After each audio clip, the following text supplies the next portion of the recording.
welcome to the Tainted Tavern. And today I've got a Western review for you. There's going to be a lot of Western reviews on this channel. After all, it's my favourite genre of film. I started on my writing career writing Western novels, and I plan to do some videos on that. But today's Western I want to talk about is a 1962 film from director Sam Peckinpah, and that is Ride the High Country, starring Joel McCrea and Randolph Scott. Now, Sam Peckinpah experts or aficionados, fans, whatever you want to call them, claim that this is the director's first great Western. Though I also like his earlier Western. This is only his second Western, but a year previously he made a Western called Deadly Companions with Brian Keith and Maureen O'Hara. And I think that's a criminally underrated film in the Peckinpah canon. But Ride the High Country, Sam Peckinpah had a lot more control over this film than he did over Deadly Companions, where he was basically a director from Ireland. He had a lot more control over Ride the High Country, and so that meant that this is more indicative of the type of movie Sam Peckinpah will live in. I would go on to make. In many ways, this has got a lot in common with The Wild Bunch, with The Ballad of Cable Oak, with Pat Garrett and Billy the Kid.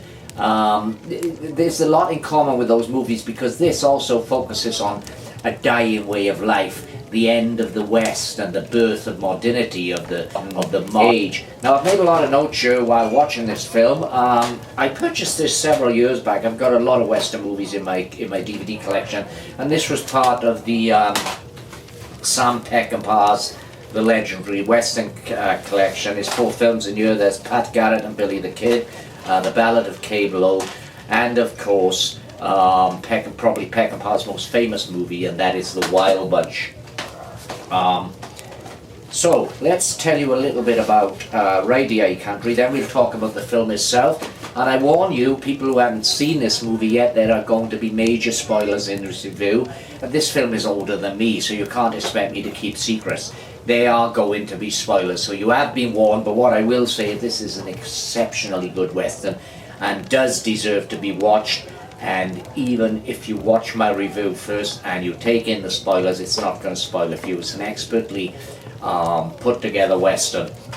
So it was shot on an original budget of £800,000 and was supposed to be filmed over 24 days. It went both over budget and over schedule, but it not too far. It went 4 days over schedule and 52,000 over budget, but the studio weren't happy with that. The film was originally, when it came to Peckinpah's attention, called Guns in the Afternoon, which was the title that it was used actually when it was released in the United Kingdom market. But Peckinpah changed the title to Ride the High Country. And although Sam Peckinpah is remembered chiefly for being an absolutely brilliant director, almost an auteur if you like, which is very true, what's often forgotten is how good a writer he was. He did a lot of work for television. I mean, he created the Western TV series The Rifleman, which starred Chuck Connors. He also created The Westerner, which starred Brian Keith, who starred in the Peckinpah's first Western movie, Deadly Companions. And in fact, it was Brian Keith that got Peckinpah the gig to direct Deadly Companions, because the producers were looking for a director and he suggested Sam Peckinpah.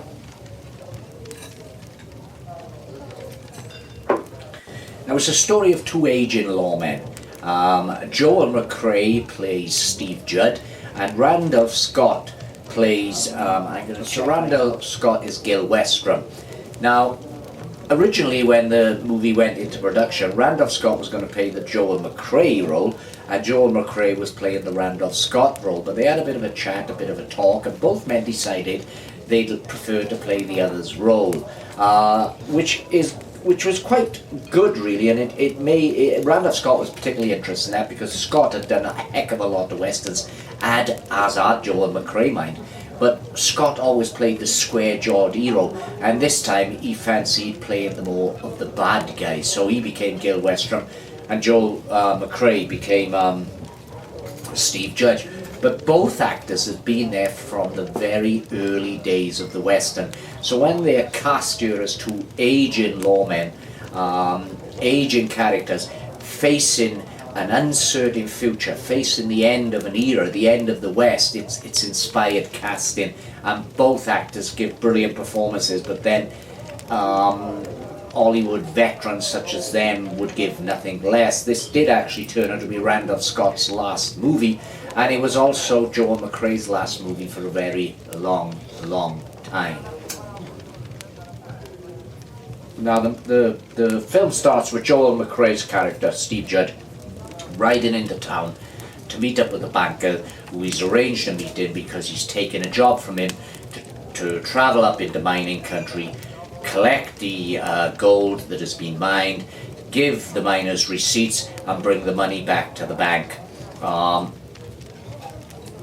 And as he rides into town, he rides into a carnival atmosphere, and there are people lining the streets and cheering, and he assumes for a moment that the cheers are for him, that his past reputation as a lawman has preceded him, but instead he finds out that there's a carnival in town, and his face, he displays a heck of a lot of feelings with his face. There's some brilliant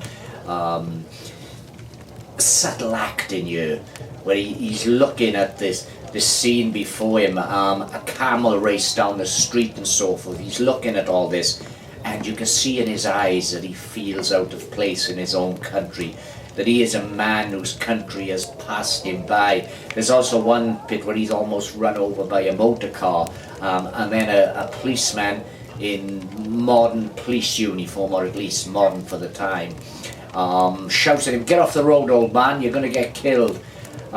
He then goes to the bank, where he chats with the bankers and decides to take the job, and he's given a contract.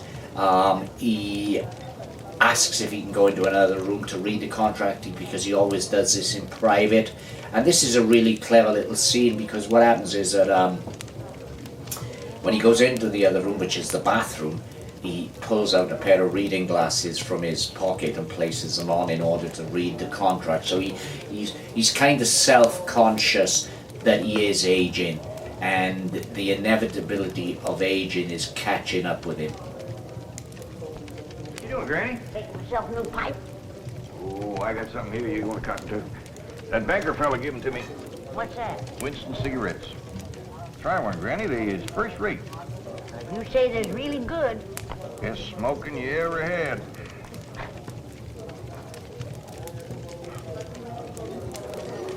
And so he's taken the job now to go up to the mining community, collect the gold, bring it back to the bank. He's authorized to issue receipts to the miners, but he decides he's going to need some extra men to go with him. He can't do it all on himself, and that's when he comes across Randolph Scott. Scott, who is making a living as a con man, running a stall and claiming to be a quick draw gunfighter from the old days, known as the Oregon Kid. So he meets up with Randolph Scott, Gil Westrom, and eyes him on, and Scott brings another guy with him, played by Ron Starr, and that is a young guy played by Ron Starr. The character that he plays is Heck Longtree, and so the three of them ride out. The soundtrack to this movie is also spot on, and the tunes playing behind the film are very autumnal. So even the soundtrack is hinting at these lost men, these men who time has passed by. It's wonderful, and some brilliant shots of them riding up into the mountains, and they have these little conversations together, remembering the old days, and it just seems so realistic, because both Scott and McCrea have served so long in the Western genre. It's almost as if the characters they are playing, Steve Judd and Gil Westrom, are an amalgamation of all the characters they played in their previous films. Ron Starr, of course, playing Heck Longtree, is supposedly the eye candy for the younger viewers, you know, for the young ladies who cinema goers. He's supposed to be the kind of, you know, swashbuckling kind of young, good-looking, square-jawed hero.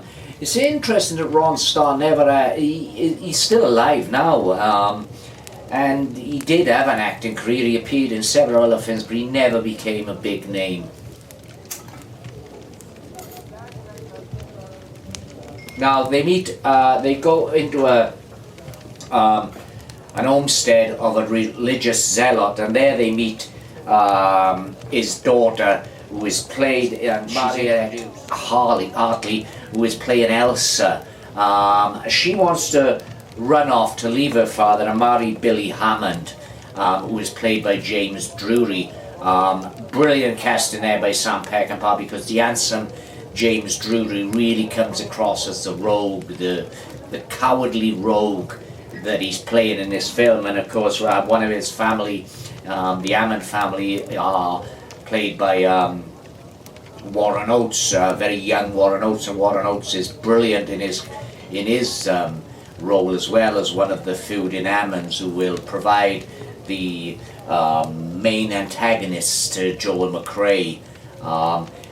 So as we watching the early parts of this movie and we're leading up to the mining camp, the viewers quickly learn that Randolph Scott plans to, together with Ron Starr's character, plans to double-cross Joel McCrea and steal the gold for themselves. Initially, they are wanting to talk Joel McCrea into their scheme for the three of them to split the gold rather than take it back to the bank.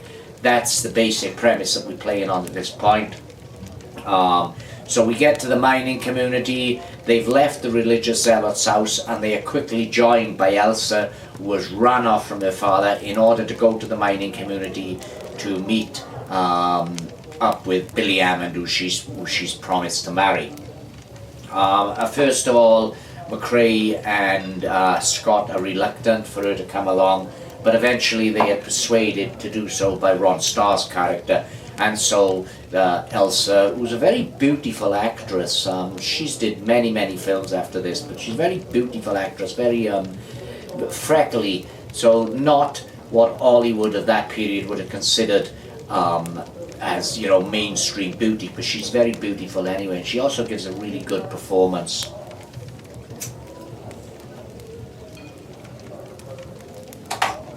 Again, we get much interplay between Randolph Scott and Joel McCrea, as if to highlight the fact that this western is the theme of this western is of the dying days of the Old West, the death of a time that never really was, because the West that Sam Peckinpah seems to celebrate or seems to mourn for was the mythical West that has been created by Hollywood right back as far as The Great Train Robbery, which is Edwin Porter's film, I think 1907, which is recognized as the first narrative film, and that was very much a western. Now there's a lot of sexual chemistry between Ron Starr's character and Marianne's character, but when they get to the mining camp, Marianne runs off, meets up with Billy Hammond, and they are married. But on their very wedding night, she realizes that he's nothing but a nasty thug, and that his brothers are going to share her sexually, which is quite a daring situation for the time, for a 1961 movie. None of this, of course, is explicitly shown, but it is suggested and hinted at, and she is, one of the Hammond brothers tries to pull her in for an embrace, for a kiss. So she quickly runs off on the wedding night, leaving her husband, her new husband, Billy, who is completely drunk, oblivious, sleeping on the bed. She runs back to Randolph Scott, Joel McCrea, and Ron Starr, and she decides that she's going to leave with them. The wedding will have to be annulled, and she's going to leave with them, which sets off a tense journey back, in which Joel McCrea now not only has to face with the fact that his one-time partner, Randolph Scott, has now betrayed him, and the two men come to blows, Randolph Scott is quickly overpowered. Joel McCrea tells him that when he gets back to town, he's going to get him tried for the crime that he's tried to commit, the stealing the gold. And there's some...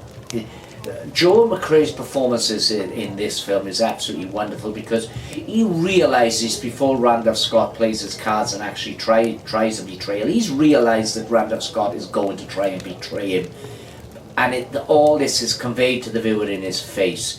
It's wonderful. And now we're about to come in this review now to major spoilers while I discuss the very end of this movie. So if you don't want to listen to this bad, then please stop this video now, go find the movie and come back and watch the end of this video. You can get this movie on YouTube, I believe, but it's available on DVD. You'll be able to find this movie if you look for it. Ride the Eye Country is a recognized classic.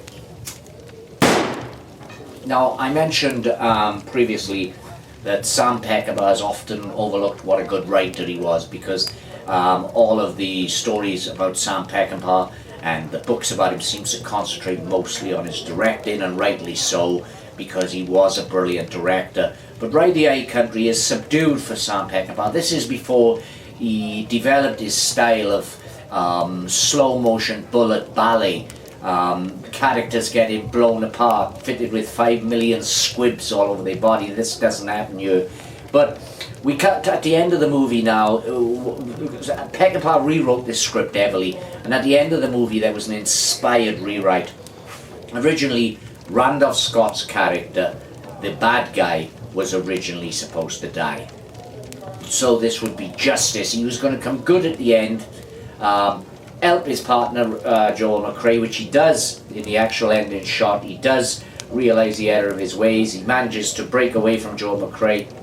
He gets a rifle from one of the fallen Hammond brothers, because they've already had a showdown with the Hammonds. They've managed to kill one of them. The body's left on the mountain with his rifle.